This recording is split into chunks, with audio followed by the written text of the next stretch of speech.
El conocimiento silencioso de Carlos Castañeda. Parte 11. Sean bienvenidos. Capítulo 10. El sitio donde no hay compasión. En el cuarto centro abstracto. El descenso del espíritu. Don Juan me dijo que era mejor no hablar más. Las palabras, en ese caso, eran útiles solo para guiarlo a uno a recordarse. Una vez que se movía el punto de encaje, se revivía la experiencia completa. También me indicó que el mejor modo de asegurar que uno pudiera acordarse era caminar. Los dos nos pusimos en pie. Caminamos despacio y en silencio por un sendero en esas montañas, hasta que me hube acordado de todo lo que aconteció en esa ocasión. Justo al mediodía, estábamos en las afueras de Guaymas, en el norte de México, en viaje desde Nogales, Arizona, cuando noté que a don Juan le pasaba algo. Desde hacía más o menos una hora, estaba desacostumbradamente silencioso y sombrío. No quise darle mucha importancia, pero de pronto su cuerpo se contorsionó descontroladamente y la barbilla le golpeó el pecho como si los músculos del cuello ya no pudieran sostener el peso de su cabeza. ¿Lo marea el movimiento del carro, don Juan?, pregunté súbitamente alarmado. No me respondió. Respiraba por la boca con mucha dificultad. Durante la primera parte de nuestro viaje, que duraba ya varias horas, don Juan había estado muy bien. Hablamos largo y tendido sobre 1000 cosas. En la ciudad de Santa Ana, donde paramos a llenar el tanque de gasolina, hasta había hecho unos ejercicios chistosísimos contra el techo del auto para desentumecer los músculos de sus hombros. ¿Qué le pasa, don Juan?, pregunté. Sentía punzadas de angustia en el estómago. Él, aún con la barbilla sobre el pecho, murmuró que deseaba ir a un determinado restaurante y con voz lenta y vacilante me dio indicaciones exactas para llegar ahí. Estacioné el coche en una calle adyacente, a una cuadra del restaurante. Cuando abrí la puerta del coche para salir, don Juan se aferró a mi brazo con puño de hierro. Penosamente y con mi ayuda se arrastró por el asiento y salió por mi puerta. Ya en la acera se sujetó de mis hombros con ambas manos para mantener la espalda derecha. En un silencio nefasto, caminamos hacia el desmantelado edificio donde estaba el restaurante, yo sosteniéndolo a duras penas y él arrastrando los pies. Don Juan iba colgado de mi brazo con todo su peso. Su respiración era tan acelerada y el temblor de su cuerpo llegó a ser tan alarmante que caí en el pánico. Tropecé y tuve que apoyarme contra la pared para evitar que los dos cayéramos a la acera. Mi angustia era tal que no podía pensar. Lo miré a los ojos. Estaban opacos, sin su brillo habitual. Entramos a paso torpe en el restaurante. Un amable camarero se precipitó, como de sobreaviso, a ayudar a don Juan. «¿Cómo andan los males hoy, viejito?», le gritó a don Juan en el oído. Luego lo llevó, prácticamente en vilo, desde la puerta hasta una mesa. Lo hizo sentar y desapareció. «¿Lo conoce usted, don Juan?», le pregunté cuando estuvimos sentados. Él, sin mirarme, murmuró algo ininteligible. Me levanté y fui a la cocina del restaurante, en busca del ocupado camarero. ¿Conoce usted al anciano que ha venido conmigo?, le pregunté cuando pude arrinconarlo. Por supuesto que lo conozco, respondió con la actitud de quien apenas tiene paciencia para responder a una sola pregunta. Es el viejo a quien le dan los ataques cerebrales. Su contestación puso las cosas en claro. Comprendí entonces que don Juan había sufrido un leve derrame cerebral mientras viajábamos. No había nada que yo pudiera haber hecho para evitarle ese ataque, pero me sentía inerme y angustiado. El presentimiento de que lo peor aún no había sucedido me causó pánico. Volví a la mesa y me senté en silencio. Al cabo de un rato, llegó el mismo camarero, con 2 platos de camarones frescos y 2 grandes tazones de sopa de tortuga.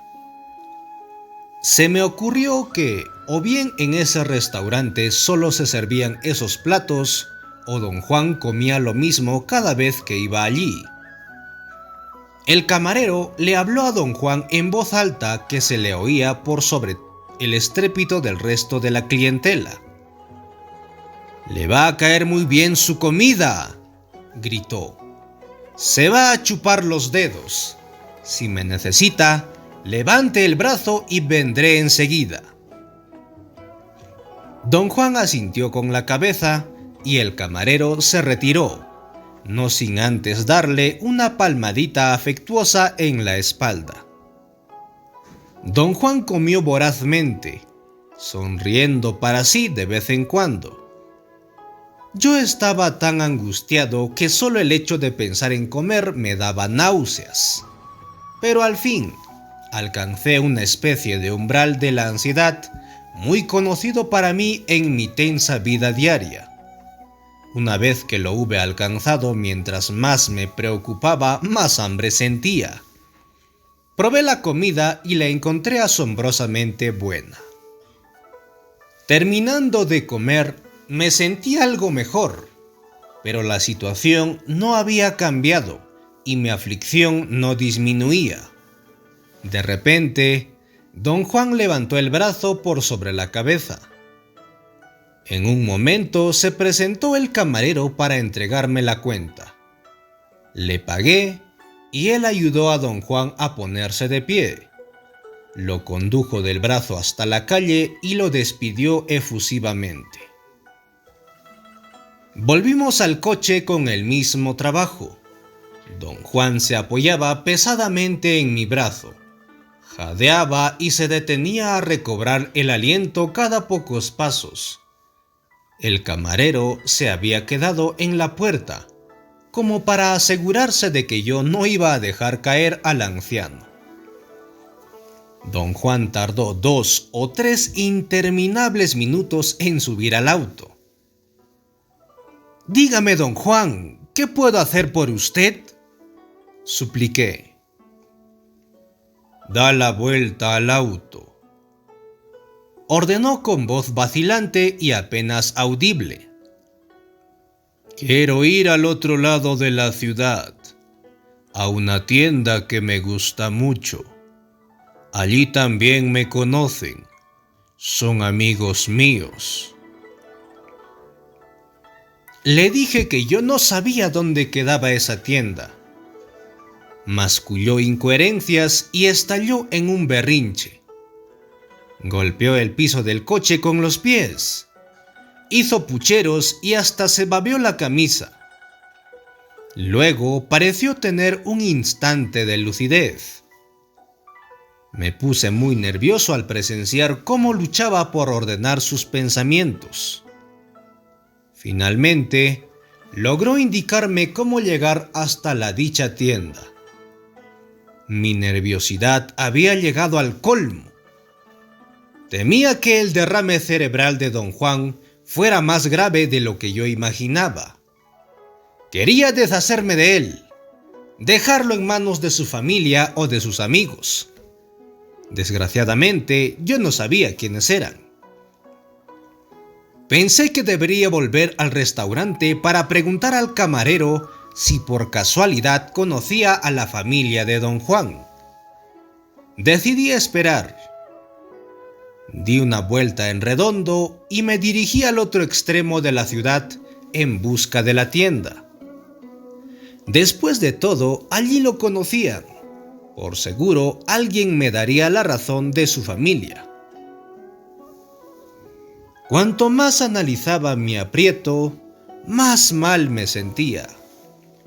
Me vino una terrible sensación de tristeza. Todo se venía abajo. Don Juan ya no contaba. Lo echaría de menos, sí, pero la pena de perderlo no era tan grande como mi fastidio por tener que cargar con él. Manejé casi una hora dando vueltas en busca de la famosa tienda. No di con ella. Don Juan admitió que podía haberse equivocado, que quizás el local estaba en otra ciudad.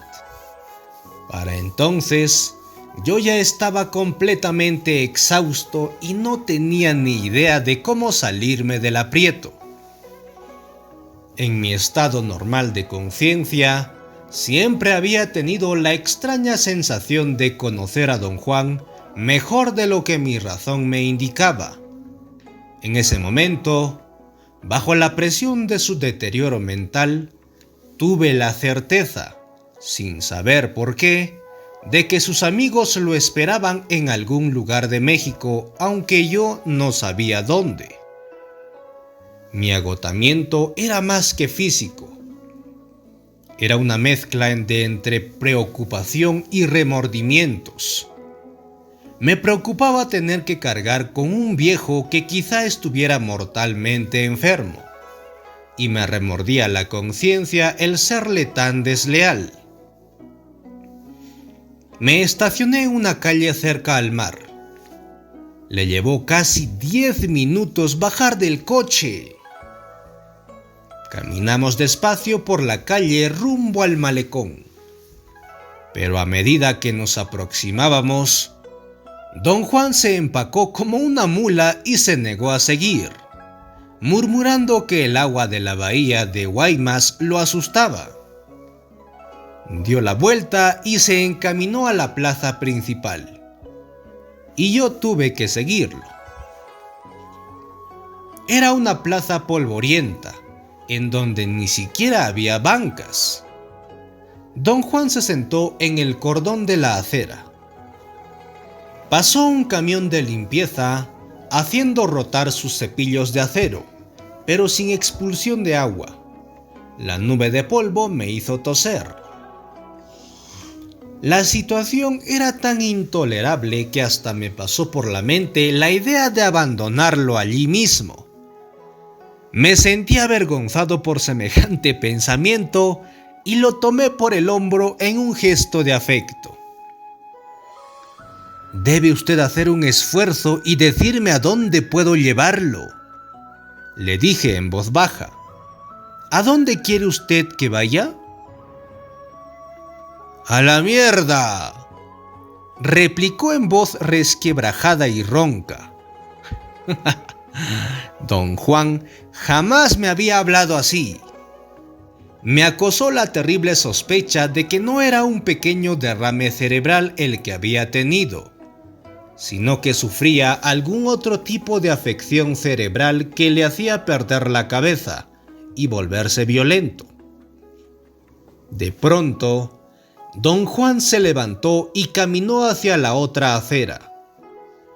Noté entonces lo frágil que parecía. Había envejecido en cuestión de horas. Su vigor natural había desaparecido. Y lo que tenía ante mí era un hombre horriblemente viejo y débil. Corrí a ayudarlo. Me envolvió una ola de inmensa compasión, no tanto por don Juan como por mí mismo. Me vi viejo y débil, casi incapaz de caminar. Estaba a punto de llorar. Sostuve su brazo y le hice la muda promesa de cuidarlo a como diera lugar. Estaba absorto en ese sentimiento de compasión por mí mismo cuando sentí la entumecedora fuerza de una cachetada en plena cara. Antes de que pudiera yo recobrarme de la sorpresa, don Juan volvió a darme otra bofetada en la cara. Estaba de pie ante mí, sacudiéndose de ira. La boca entreabierta le temblaba incontrolablemente. ¿Qué eres tú?, gritó con voz tensa. Se volvió hacia un grupo de curiosos que se habían reunido inmediatamente. «No sé quién es este hombre», les dijo. «Ayúdenme. Soy un pobre viejo y estoy solo. Este es un forastero y quiere matarme. Les hacen eso a los viejos indefensos. Los matan para divertirse». Hubo un murmullo de desaprobación. Varios jóvenes musculosos y ceñudos me miraron con aire amenazador. «¿Pero qué hace usted, don Juan?», le pregunté en voz alta. Quería asegurar a los demás que el viejo y yo estábamos juntos. «Yo no me llamo así», gritó don Juan. «Me llamo Belisario Cruz. Tengo cédula de identidad». Se volvió a un grupo bastante grande de gente que me miraban con belicosa curiosidad. Les pidió que le ayudaran. Quería que me sujetaran hasta que viniera la policía. Tuve la visión de una cárcel mexicana. La idea de que me pasarían meses antes de que alguien notara mi desaparición me hizo reaccionar con velocidad y violencia. Pateé al primer hombre que quiso agarrarme y eché a correr como loco. Sabía que era cuestión de vida o muerte. Varias personas corrieron detrás de mí. Mientras corría hacia la calle principal, me di cuenta de que en cualquier ciudad pequeña, como Huaynas, había policías por todas partes patrullando a pie. No había ninguno a la vista, y antes de toparme con uno, entré a la primera tienda que se me presentó, fingiendo buscar objetos de arte popular. Los hombres que corrían tras de mí prosiguieron en tropel. Urdí un rápido plan: comprar cuantas cosas pudiera. Contaba con que los del negocio me tomaran por un turista. Después pediría a alguien que me ayudara a llevar los paquetes al coche. Me llevó un buen rato seleccionar lo que deseaba. Luego contraté a un joven que trabajaba en la tienda para que me ayudara a llevar los paquetes. Pero al acercarme a mi coche, vi a don Juan de pie junto a él, aún rodeado de gente. Estaba hablando con un policía que tomaba notas. Era inútil. Mi plan había fracasado. Indiqué al joven que dejara mis paquetes en la acera, diciéndole que un amigo iba a pasar por allí con su auto a recogerme, para luego llevarme al hotel. Se fue y yo me mantuve oculto en la puerta de un negocio, fuera de la vista de don Juan y de la gente que lo rodeaban. Vi que el policía examinó las placas de mi matrícula de California, y eso me convenció definitivamente de que no había salida para mí. La acusación del viejo loco era demasiado grave, y el hecho de que yo saliera corriendo no habría sino confirmado mi culpabilidad ante los ojos de cualquier policía. Además, no me habría extrañado en lo mínimo que el policía pasara por alto la verdad, solo para poder arrestar a un extranjero. Cautelosamente me retiré a otro portal más alejado. Allí permanecí tal vez una hora de pie. El policía se fue, pero don Juan, gritando y moviendo agitadamente los brazos, quedó rodeado por una verdadera multitud. Yo estaba demasiado lejos para oír lo que decía, pero no me era difícil imaginar el tenor de esos gritos y esos movimientos exagerados y nerviosos. Necesitaba yo desesperadamente otro plan. Consideré la idea de ir a un hotel y esperar un par de días antes de aventurarme a salir en busca de mi coche. Para ello tenía que volver a la tienda y desde allí llamar un taxi. Nunca había necesitado un taxi en Guaymas e ignoraba si existía. Pero mi plan se disolvió instantáneamente al darme cuenta de que si el policía era medianamente competente y había tomado en serio a don Juan, comenzaría a buscar en los hoteles. Capaz si el policía se había marchado justamente para hacer eso. Otra alternativa que me pasó por la mente era que podía ir a la estación de autobuses y tomar uno que fuera a cualquier ciudad a lo largo de la frontera internacional, o abordar el primer autobús que saliera de Guaymas, en cualquier dirección. Abandoné también la idea de inmediato. Estaba seguro de que don Juan había dado mi nombre y una descripción de mi persona al policía, y le había dicho de dónde venía, y éste ya había puesto a otros policías en alerta. Mi mente se hundió en pánico ciego. Respiré con lentitud para calmar los nervios. Noté entonces que los curiosos comenzaban a dispersarse. El policía volvió con otro colega, pero no se detuvieron a hablar con don Juan, sino que se alejaron, caminaron lentamente hacia el final de la calle. Fue en ese momento que sentí un impulso súbito e incontrolable. Era como si mi cuerpo se hubiera desconectado de mi cerebro. Caminé hasta el coche, cargando con todos los paquetes, sin el menor rastro de miedo o preocupación. Abrí la maletera, puse los paquetes adentro y abrí ruidosamente la puerta del coche. Don Juan se hallaba en la acera, junto al coche, mirándome con aire distraído. Le clavé los ojos con una frialdad totalmente ajena a mí. Nunca en mi vida había experimentado tal sensación. No era odio lo que yo sentía, ni siquiera enojo. No estaba ni aún fastidiado con don Juan. Lo que yo sentía no era resignación ni tampoco paciencia y mucho menos bondad.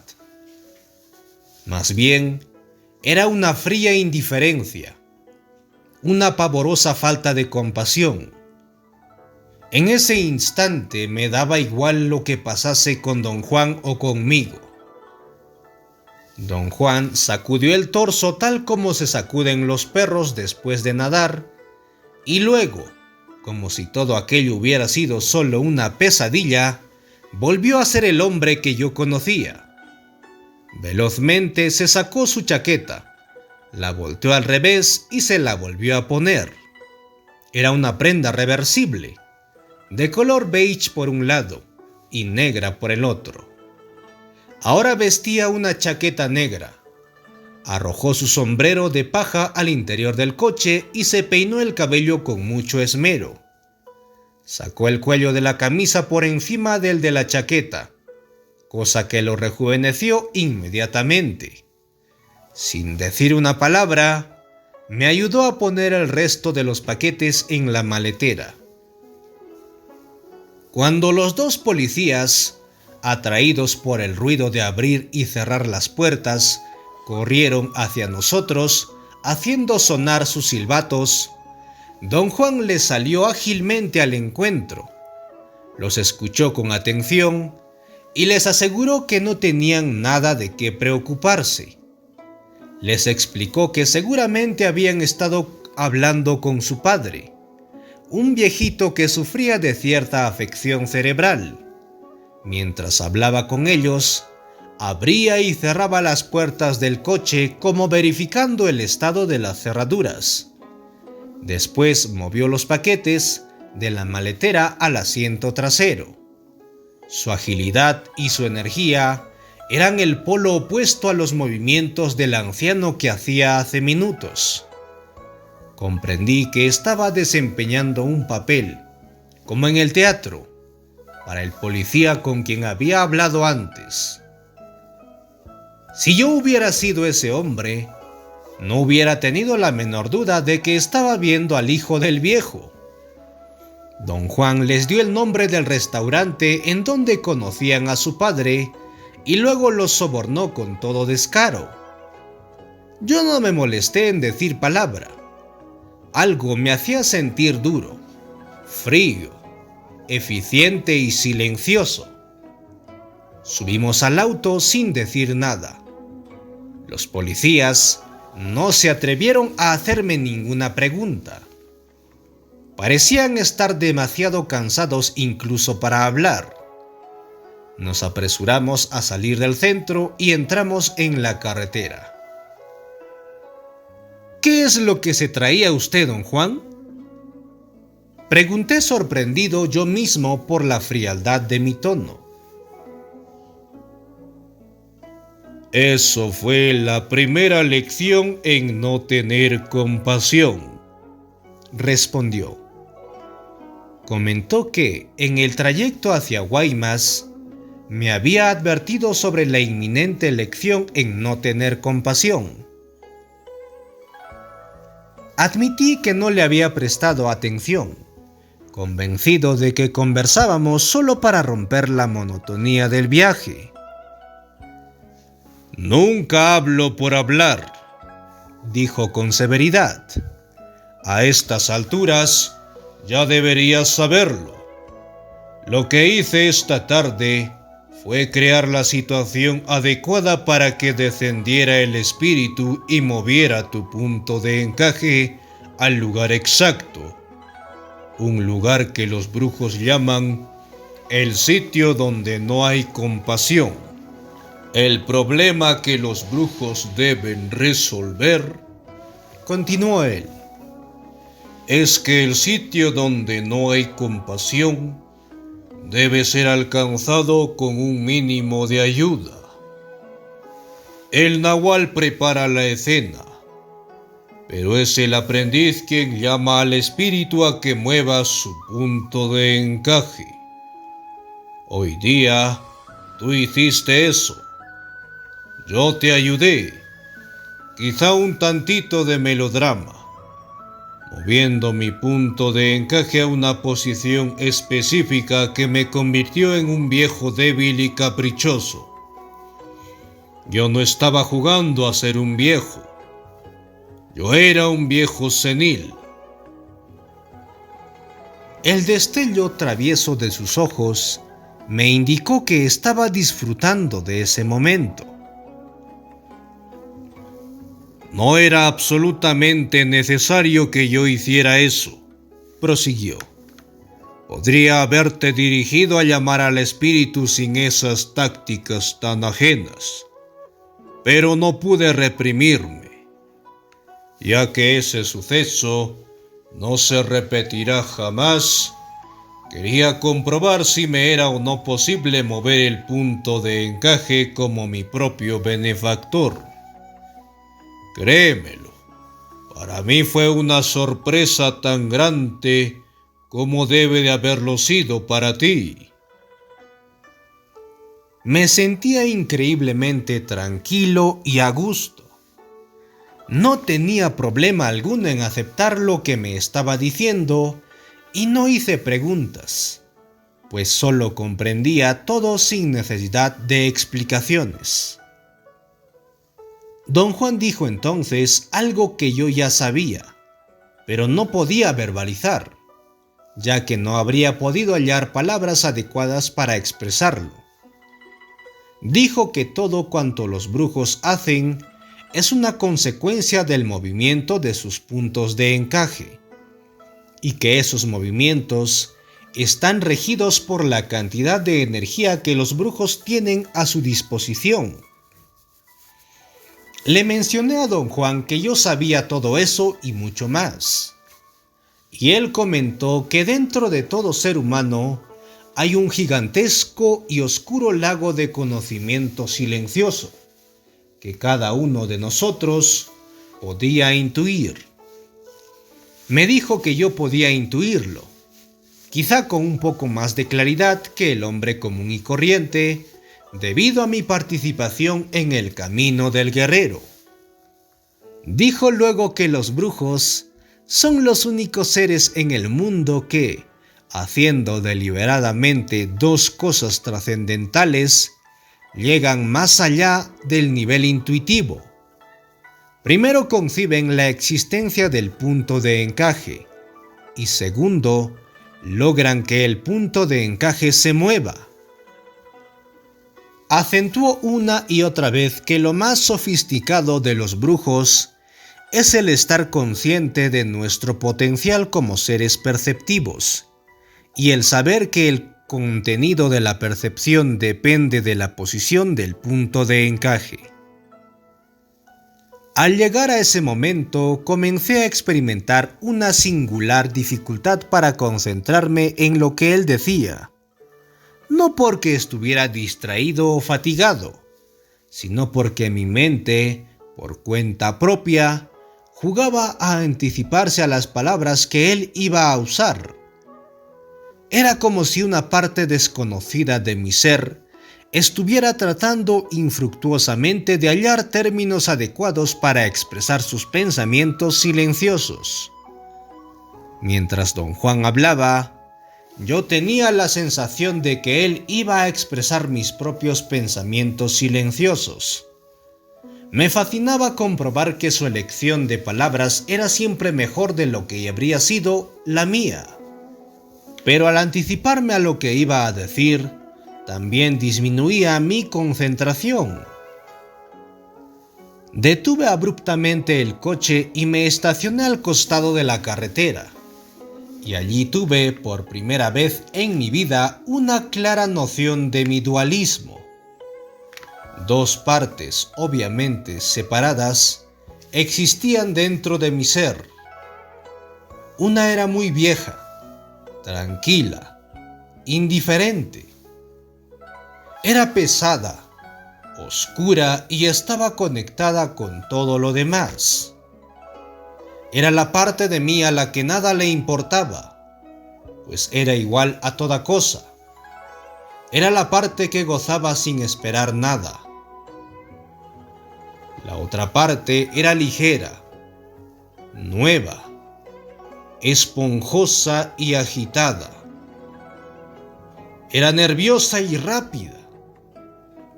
Se importaba a sí misma porque se sentía insegura y no gozaba de nada, simplemente porque carecía de la capacidad de conectarse.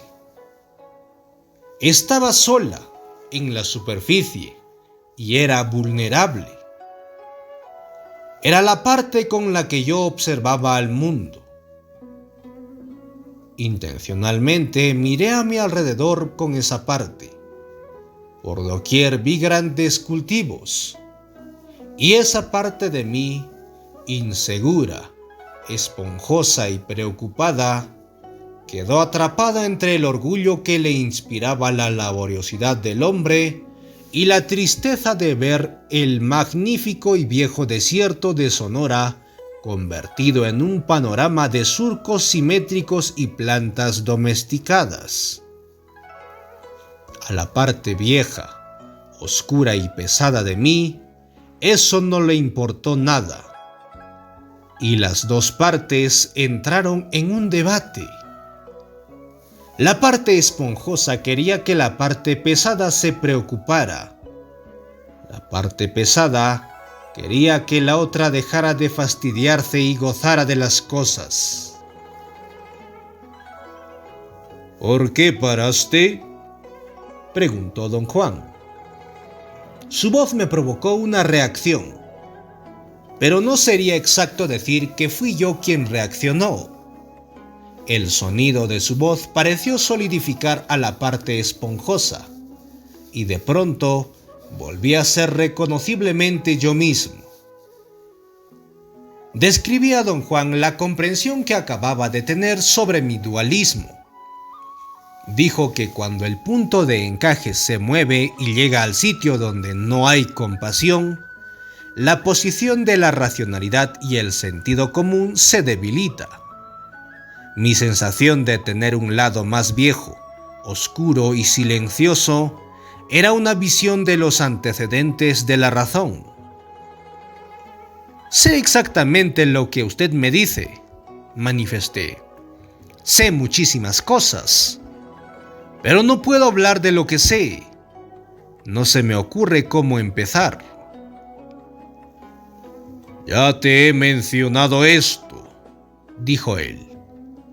Lo que estás experimentando y llamas dualismo es una visión del mundo desde otra posición de tu punto de encaje. Desde esa posición, puedes sentir el mundo de una manera diferente, y a eso lo llamas el lado más antiguo del hombre.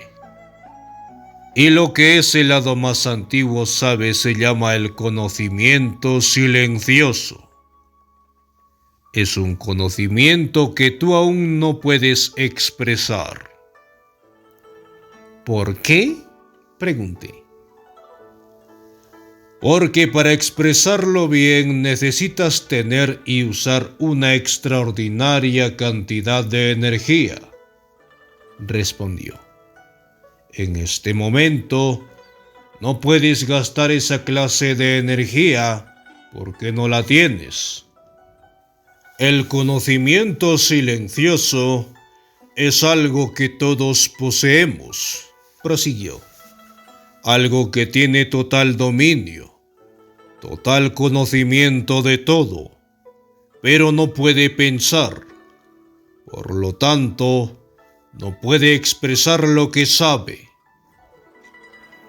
Los brujos creen que en una época, al comienzo, cuando el hombre comprendió que sabía y quiso estar consciente de lo que sabía, perdió de vista lo que sabía. El error del hombre fue querer conocer directamente lo que sabía, tal como conocía las cosas de la vida diaria. Cuanto más deseaba ese conocimiento, más efímero, más silencioso se volvían.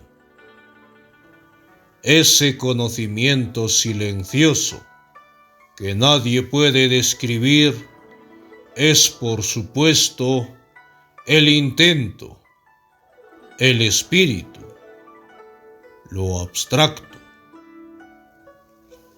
Pero, ¿qué significa eso de que el hombre perdió de vista lo que sabía?, pregunté. Significa que el hombre renunció al conocimiento silencioso por el mundo de la razón, respondió. Cuanto más se aferra al mundo de la razón, más efímero se vuelve el conocimiento silencioso. Puse el coche en marcha y seguimos el viaje en silencio. Don Juan no trató de darme indicaciones sobre dónde ir ni cómo manejar, como solía hacer para exacerbar mi importancia personal. Yo no tenía una idea clara del rumbo que llevaba, pero algo en mí sí lo sabía. Dejé que esa parte se hiciera cargo de todo. Muy avanzada la noche, y sin que yo conscientemente supiera por qué, llegamos a una enorme casa en una zona rural del estado de Sinaloa, en el norte de México. El viaje pareció terminar en un abrir y cerrar de ojos. Yo no podía recordar los detalles del trayecto. Solo sabía que no habíamos conversado. La casa parecía estar vacía. No había señales de que alguien viviera ahí. Sin embargo, De algún modo yo sabía que los amigos de don Juan vivían en esa casa.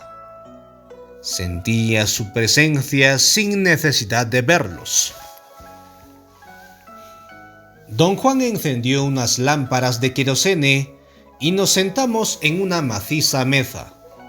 Al parecer él se disponía a comer. ¿Pero a comer qué? Yo me preguntaba qué decir al respecto, cuando en ese momento entró silenciosamente una mujer y puso un gran plato de comida en la mesa.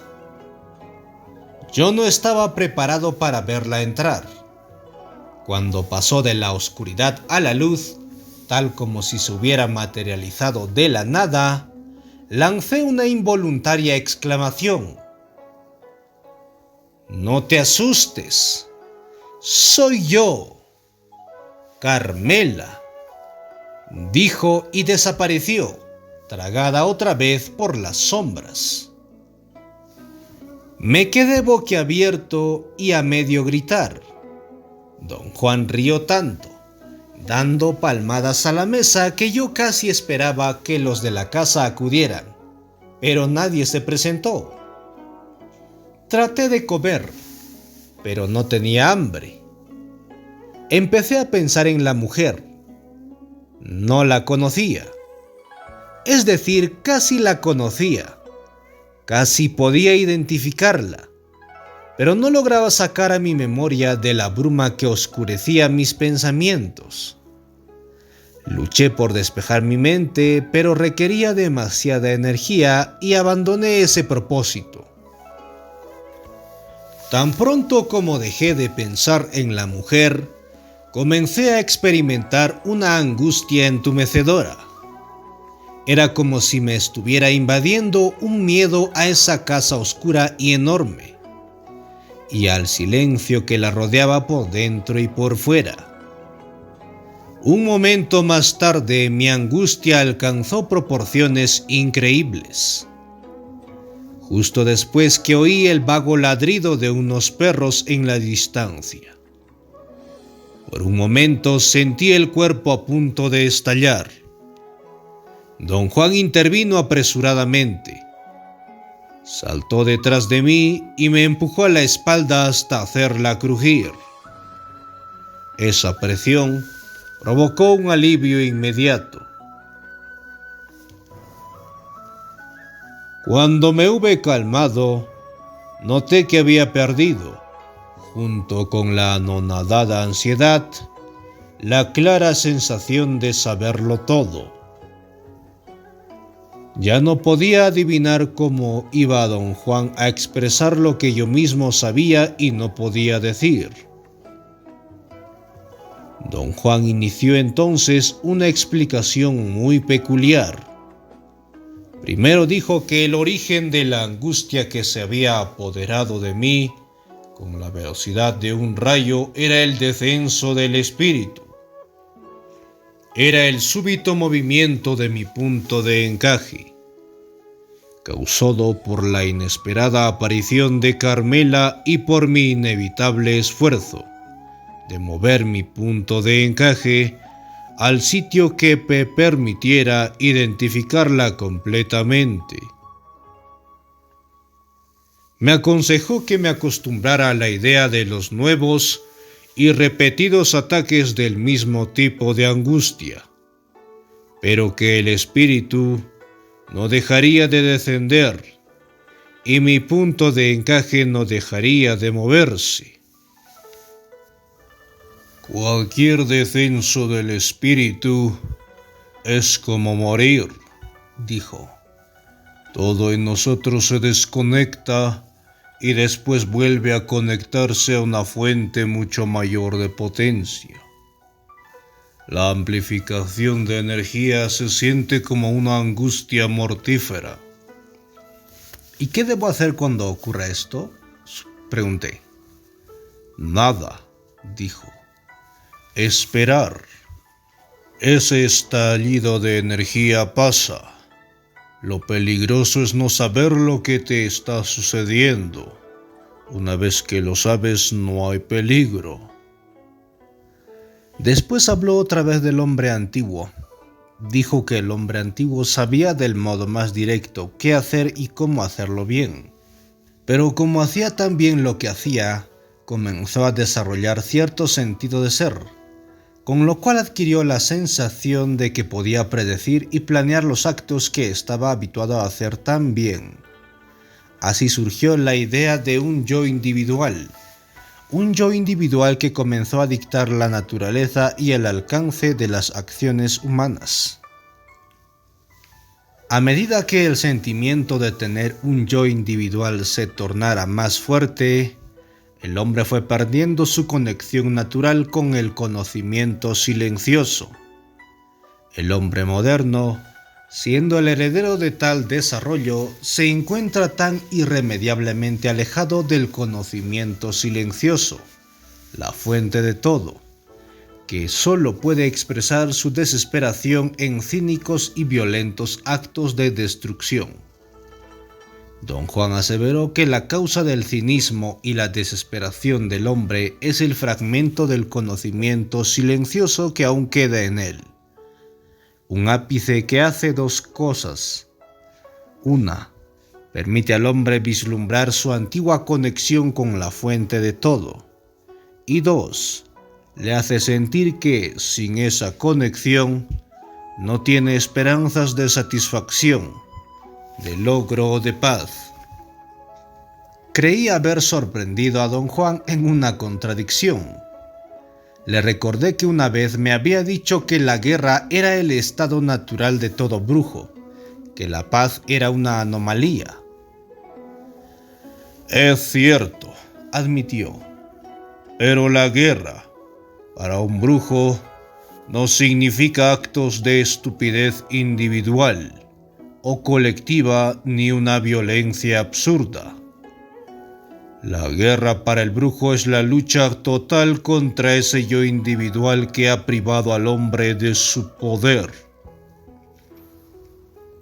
Don Juan cambió de conversación y dijo que era hora de hablar más extensamente sobre el no tener compasión, una de las premisas básicas de la brujería. Explicó que los brujos habían descubierto que cualquier movimiento del punto de encaje significa alejarse de la excesiva preocupación con el yo individual, la característica del hombre moderno.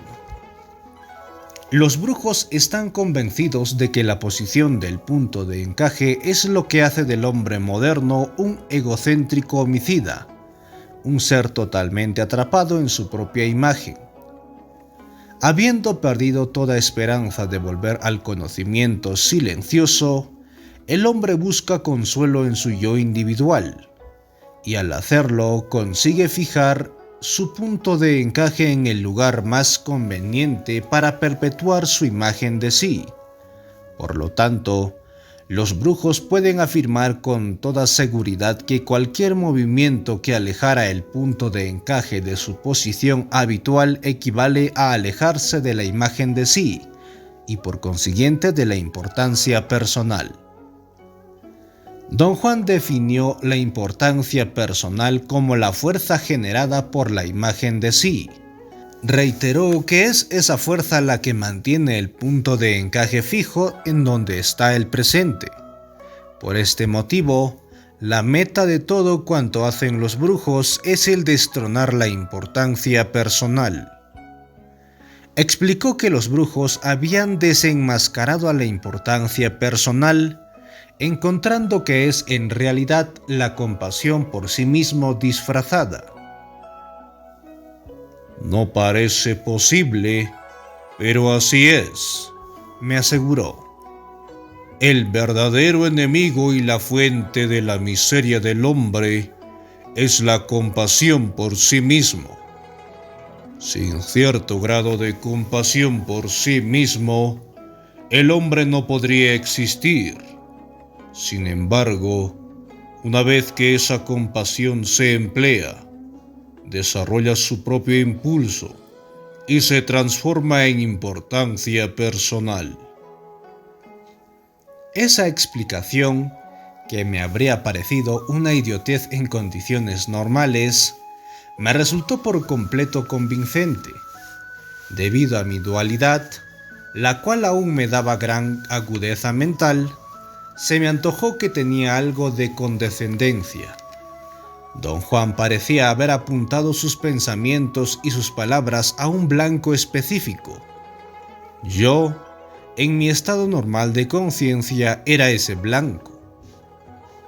Prosiguió que su explicación, diciendo que los brujos están absolutamente convencidos de que el espíritu, al mover el punto de encaje, alejándolo de su posición habitual, nos hacía alcanzar un estado de ser que solo podríamos llamar el no tener compasión. Dijo que los brujos saben, gracias a su experiencia práctica, que en cuanto se mueve el punto de encaje se derrumba la importancia personal, porque sin la posición habitual del punto de encaje, la imagen de sí pierde su enfoque. Sin ese intenso enfoque se extingue la compasión por sí mismo y con ella la importancia personal, ya que la importancia personal es solo la compasión por sí mismo disfrazada. A continuación, Don Juan afirmó que todo nahual en su papel de guía o de maestro debe comportarse eficiente e impecablemente, puesto que no le es posible planear racionalmente el curso de sus actos. Siempre deja que el espíritu decida su curso. Dijo que, por ejemplo, él no tenía planeado hacer lo que hizo hasta que el espíritu le dio un indicio. Esa mañana, al despuntar el alba, mientras desayunábamos en Nogales, me instó a recordar el acontecimiento. Me acordé que durante el desayuno me había sentido muy incómodo porque Don Juan se burlaba de mí. «Piensa en cámara lenta», me instó él. «Todo lo que recuerdo es que era grosera», le dije. «¿Pero qué es lo que hizo?», insistió él. «¿Qué hizo mientras esperaba a que decidiéramos qué comer?». Al cabo de un momento me acordé que la camarera era una muchacha de aspecto duro que me tiró el menú y se plantó allí, casi tocándome, exigiéndome en silencio que me diera prisa en pedir. Mientras ella esperaba, taconeando impacientemente el suelo con un pie enorme, se recogió su larga cabellera negra en la coronilla. El cambio fue notable. Así parecía más madura y atractiva. Quedé francamente asombrado y hasta olvidé sus malos modales. «Ese fue el augurio», dijo Don Juan. «La dureza y la transformación fueron el indicio del espíritu». Dijo que su primer acto del día como nahual fue darme a conocer sus intenciones. A tal fin me dijo en lenguaje muy directo, aunque de un modo sutil y oculto, que iba a darme una lección acerca del no tener compasión. «¿Te acuerdas ahora?», preguntó. «Hablé con la camarera y con una señora ya mayor de la mesa vecina». Guiado por él de esa manera, conseguí acordarme que Don Juan había estado flirteando prácticamente con la señora, así como con la maleducada camarera. Conversó con ellas por largo rato mientras yo comía. Les contó historias muy graciosas sobre el soborno y la corrupción en el gobierno. Contó chistes sobre los campesinos que iban a la ciudad por primera vez. Después, preguntó a la camarera si era norteamericana. Ella le dijo que no y la pregunta la hizo reír. Don Juan dijo que eso era muy propicio, puesto que yo era un mexicano americano, en busca de amor, y que bien podía comenzar allí mismo, después de haber comido tan estupendo desayuno. Las mujeres no paraban de reír. Me pareció que se reían de mi azoramiento. Don Juan les dijo que, hablando en serio, yo había ido a México a encontrar esposa. Les preguntó si conocían a alguna mujer honrada, modesta y casta, que quisiera casarse y no fuera demasiado exigente en cuestiones de belleza masculina. Se presentó como mi representante. Las mujeres se reían a más no poder. Yo estaba realmente mortificado. Don Juan se volvió hacia la camarera y le preguntó si quería casarse conmigo. Ella dijo que estaba comprometida. A mí me pareció que tomaba a don Juan muy en serio. ¿Por qué no lo deja usted que él mismo lo diga?, preguntó la señora.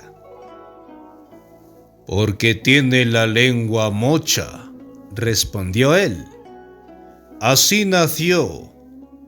Tartamudea de un modo espantoso. La camarera observó que al pedir mi desayuno, yo lo había hecho de un modo perfectamente normal. ¡Ay! Pero qué observadora es usted, dijo don Juan. Él solo habla correctamente cuando pide comida. Yo ya le he dicho 1000 veces que si quiere aprender a hablar como todo el mundo, debe ser despiadado.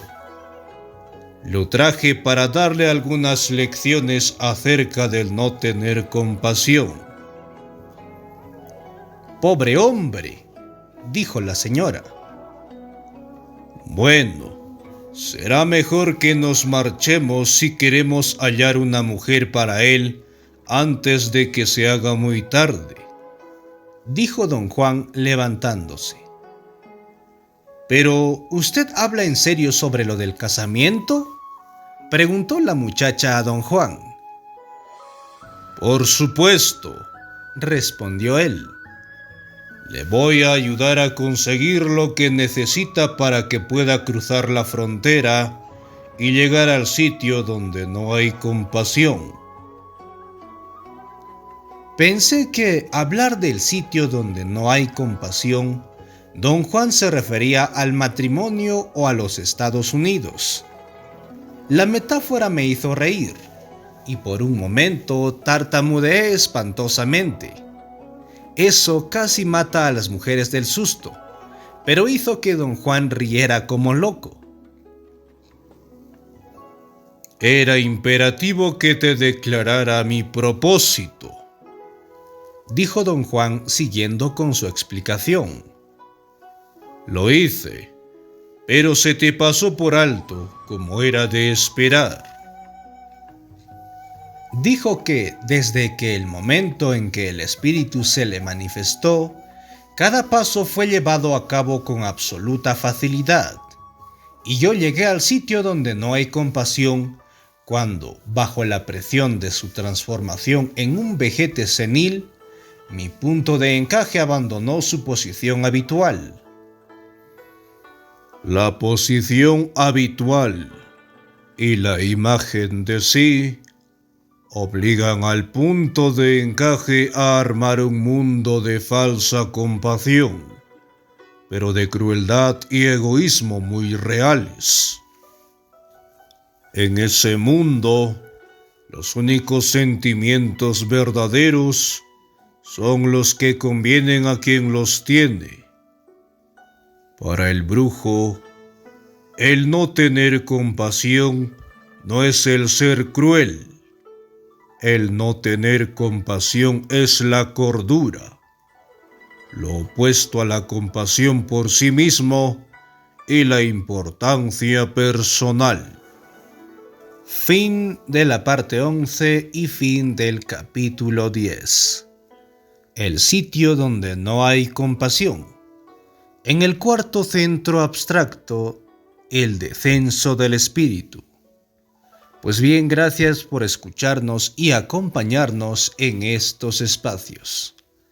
Nos volveremos a encontrar en una próxima entrega. Y como siempre, Saludos a la distancia y adiós.